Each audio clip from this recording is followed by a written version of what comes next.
how does this impact what their playoff future looks like? Well, when Cade first went down, a lot of people were saying, okay, now Detroit's done. And we don't know what Cade is going to look like. I was under the impression that Cade's debut was going to be, a return was going to be game one of the Eastern Conference playoffs. I was concerned that he wasn't going to get real-life action and get hit before then. These next 3 games will serve as a warm-up for that, and then he's going to get a week off to recover and practice. I think Detroit is better positioned now. Not to say that they're going to get to the finals, but I think they're better positioned now than they were before Cade went down. They were so Cade dependent. When you have a superstar, and then that's the one superstar on your team that can create shots, you tend to ease up a little bit. Asar Thompson told me that as much in Philadelphia over the weekend when they clinched. And now that guys have had to step up, Danish Jenkins has stepped in. Asar Thompson has played more of a leading role. Tobias Harris, Jalen Duren has turned into a primary scorer. You have guys that are now unafraid to take primary scoring positions and not be so dependent on Cade Cunningham to score and to eat. His usage was so high because he was so reliant and responsible for everything. Now you're looking at this team. They've reclaimed their defense. Their three-point shooting over the last 20 games, David Dennis, 38%, which means you're getting quality shots, you're hitting it. This was one of the worst three-point shooting teams, especially amongst the contenders that you'd had in the first 60 or so games. If this is sustainable, I can see this team getting to the conference finals regardless of how the playoff matchups situate. Yeah, this is one of those rare instances where your best player goes out and it actually ends up being better for the team in the long run for some of these reasons that you mentioned. Look at what was happening in Detroit right before Cade went out. Some of these teams were figuring out this Detroit offense. They were doubling Cade and making him get rid of the ball, and the Pistons offense was falling apart. They were coming into that injury with multiple games in which they had lower than 90 points offensive rating in the half court, which is disastrous for a team that's trying to go make a playoff run. But what happened since then? As you mentioned, Danish Jenkins looks like a real deal backup point guard, and I'm interested actually to see what it would look like with him at the point and maybe Cade playing a little bit off the ball so it gets the ball out of his hands a little bit and they move the offense around him. Then Duren. This dude is putting up 22 and 10 at about 75% shooting. This guy is a real legitimate all-NBA player, and he's doing it in the half court. He's doing it with real sets where Cade Cunningham can actually ease himself into the playoffs without having to take on that huge of a load. Now, the Detroit Pistons, their ceiling is higher after their best player goes out than it was when he was originally injured. So they went 8-3 buthout him, and he only missed 11 games, which, can we just drill down on that? Collapsed lung. Yeah. I remember sitting here with Shams on March 17th or March 18th, like right after it happened, and we thought he was going to be out indefinitely. Like you mentioned, we thought he'd be back for the playoffs. And this is breathing we're talking about, trying to get your conditioning back. He makes his way back, but the team in his absence, Vince, was able to withstand all of that and still maintain the 1 seed. What did you learn about the Pistons without Cade Cunningham and how that factors into how you view them as a playoff threat? I wasn't sure that they could reclaim their superpower from early on in the season. Every great team has a superpower that they can call on. Detroit's superpower is a little bit different. Theirs is, we can make you play less than your best. When you come to Detroit, you're not going to reach your A game. And that's what they did when they played again. Look, they went into Oklahoma City, and they lost that game in OKC in overtime, and you're without your best player, without your second best player. Remember, Isaiah Stewart, who was out for the playoffs last year, he's back. That's one of the best interior defenders in basketball. Asar Thompson is going to be an all-NBA defense first-team guy.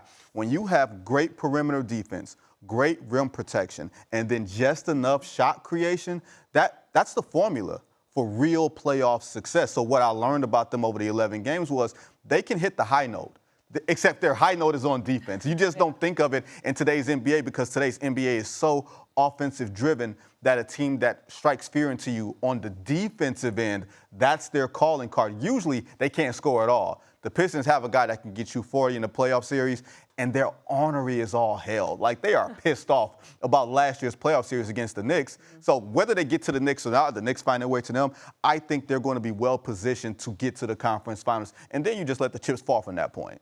Yeah, I learned that we were disrespecting this team, quite frankly. It was all Cade, and Cade, yes, is the best player. he's not just the heart. He's not the heart and soul of that team. Sure. The heart and soul of that team is everybody collectively playing well. And that OKC game is a perfect example. They should have won that game. They just didn't have enough talent. They were up, I think, 9 points with a couple minutes left. Still got that thing into overtime. The game that impressed me the most was whooping up on Philadelphia to clinch that playoff spot, to clinch that #1 seed, which everybody was saying, hey, you do not want to play Philadelphia in the playoffs because if they're healthy, they can beat anybody. Detroit said, oh, word, we're going to go out there and we're going to whoop y'all and we're going to beat y'all by 25 or whatever points that they did because they have the type of players to make everybody want to play, make their game tougher. They can be defensively just nasty with anybody. And Cade Cunningham, yes, is the finisher, but for those first 45 minutes of that game, Detroit is going to beat you up with everybody else they got. Like, how legitimate of a contender is this Cavs team?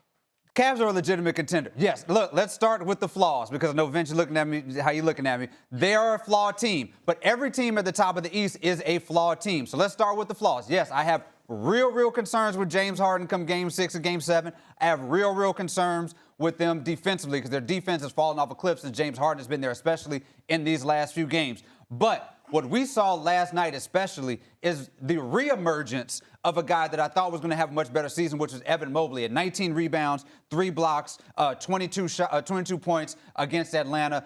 They dominated in that paint. Jared Allen and James Harden have something there as a 1-2 punch. And then Donovan Mitchell has the potential to be the best player in any of these series that they're playing. I think with that core 4, with those guys beating you up in the paint, with 2 guys in the perimeter who you cannot stop, they can go out there and compete with anybody. Now, if you're giving me talking about a Game 6 in Boston or a Game 7 against New York or something like that, I will be really nervous if I'm a Cavs fan. But when you put all those pieces together, yes, they can compete with anybody in the East because every other team in the East also is just as flawed as Cleveland. But did you just say those 2 big guys beating up on people? You see how skinny they ain't beating up on nobody. They beat up on Atlanta last night. They can beat, like Jared Allen is a big dude. I know he's a little wiry, he's a tall dude. Tall dude. 19 rebounds, nothing to sniff at. Those 2 guys are going to have to play big in the East to win. I understand from a talent perspective. You look at their talent. They can talk about hitting the high note. Their high note, when Donovan Mitchell is there, if James Harden is spraying the ball around, Evan Mobley, who I call Slim Duncan, because I just feel like he has that much potential. I'm with you. Slim Duncan like Tim Duncan? Slim Duncan. Like Tim Duncan. A little too much dip on the chip. I like Evan Mobley too. That's a little dip on the chip. But it's a big difference between being Tim Duncan and not, and he's just slimmer. That's okay, all. All right, okay. All so my point is they have more questions than any other team in the East. Detroit has the question of secondary scoring. Boston has the question of, do you have enough experience outside of Tatum and Brown with all these guys that they've had to replace? New York has the Karl Anthony Towns question. Cleveland has the question of, what's James Harden going to do late in the playoff series? Donovan Mitchell hasn't shown up in the conference finals. Their 2 big dudes are skinny dudes. And Kenny Atkinson, this is the other thing I want to focus on. The Cleveland Cavaliers have transparently said to everybody, we were looking at the brackets. We think it would be easier to play the Detroit Pistons in round 2 than to play the Celtics in round 2.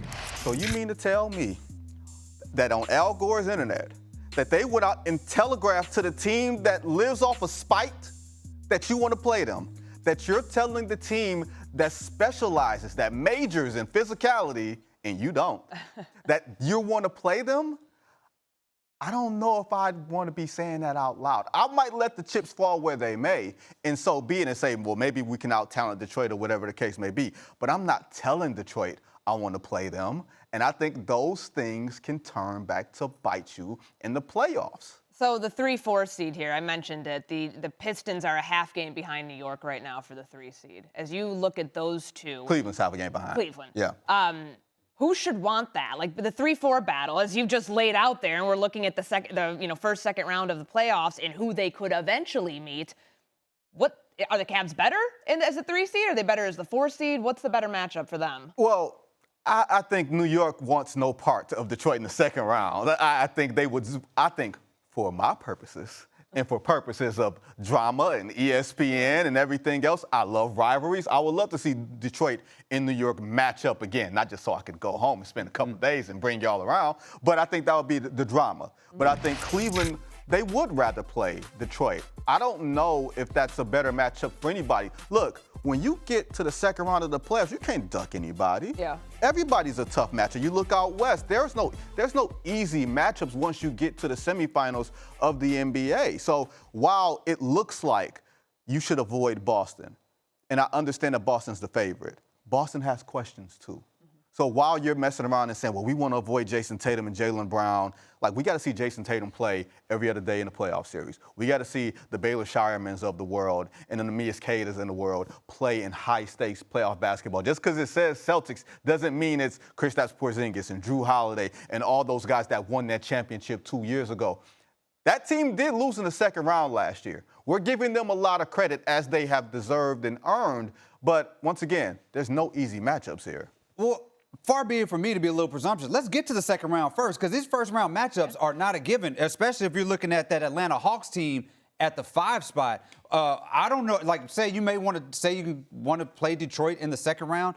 You got to get through an Atlanta Hawks team that is absolutely feisty. Yes, they lost last night, but they were able to give Cleveland some real problems down the stretch. That is a team with all of those wings, with all of those guys with the versatility, with the way that NAW is playing as a point guard, with Jalen Johnson as an all-NBA type player, they are going to give whoever they play in the first round fits. That is going to be a long series. And if I'm Cleveland, one thing you don't want when you got James Harden on your team is a long series. I don't want to hear the words Game 6 or Game 7 if James Harden is anywhere on my roster. So don't talk to me about a second round. You got to beat Atlanta. I think, Toronto's a little bit of an easier matchup, but they still got some dogs on that team too. Don't do all this thinking about who you're going to place in the second round. You got to beat somebody in the first round, and there are no slouches in the East right now. Now I want to ask you this. Do you take OKC? Do you view them the same way that I did a year ago, knowing regular season, 64 wins, all that, or are you taking the field? I think the NBA moves quicker than ever, faster than ever. Or faster than ever, quicker than ever, where Oklahoma City looked, they lapped the field last year. And then the league gets better. The league catches up to you in ways that it didn't before. Usually, if a team goes on a run, you got 2 or 3 years and then you wait it out. I don't think there's a fear factor for them anymore. And it's important to note, we have not had, and the NBA is the league of repeat champions. We have not had a repeat champion since the Stephen Curry, Kevin Durant, Golden State Warriors, and they had issues getting out of the Western Conference, and that was one of the best conglomerates we've ever seen. I think health catches up to some degree. I wonder about Jalen Williams. Is that hamstring all the way right? If he's all the way right, then yeah, there's something there. But don't they have to worry about Big Slim? Don't they have to worry about Victor Wembanyama waiting for them possibly in the conference finals if they are to get past the Denver Nuggets? I think this is just going to be matchup dependent. And the other thing is this, in terms of playoff history, of all those champions that we've talked about since 2019, none of a recent champion has even gotten out of the second round of the playoffs. They haven't even gotten to the conference finals. And we walked into the playoffs with all of those champions, even the bubble Lakers. We felt like each of those teams had a reasonable chance to repeat. And then something happened along the way to June. Something happened along the way that we didn't expect. I still give the Thunder a better chance than anybody else, but I'm not counting out Denver. I'm not counting out San Antonio. Even if I don't think they're better teams, anybody can get caught in today's NBA of parity.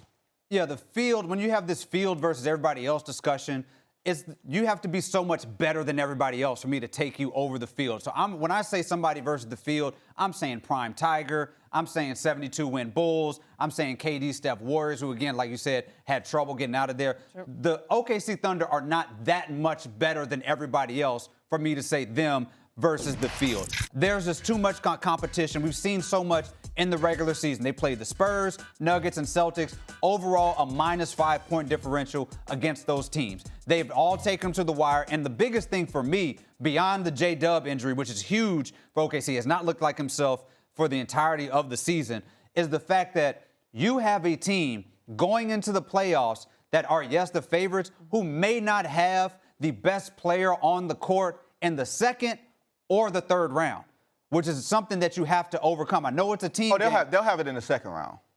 Well, how things shake up, they may have it. They may have Jokic. No, they won't see Jokic or Wemby into the conference finals. Right. Yeah. So it'll be the conference finals. Right. That they won't have. Yes, conference finals. They will not have may not have the best player. May not have the best player when you talk about SGA and Jokic. Now, SGA could be somebody come clutch time who you want the ball in his hand more than anybody else. But overall, over a 48-minute span, I don't know who the best player on the court is, and that's something that should be really scary for that OKC team. Oh, their biggest threat is San Antonio. They have their number.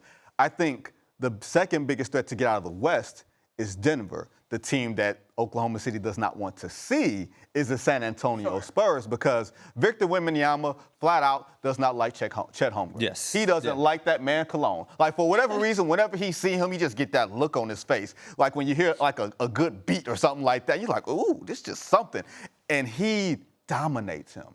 And I think that hate, that competitive hate, has permeated through the rest of the Spurs. When you win 4 out of 5 games and then Jalen Williams comes and says, why can't you guys handle them? He says, well, when a team beats you 4 out of 5 times, that means they're better than you. This is when Oklahoma City was on a 70-win pace that we thought that they were going to get to the Golden State Warriors thing. And then here's the other part of it. They're 24-2 or something like that out of their last 26 games. And the Spurs are still on their heels. There's no fear.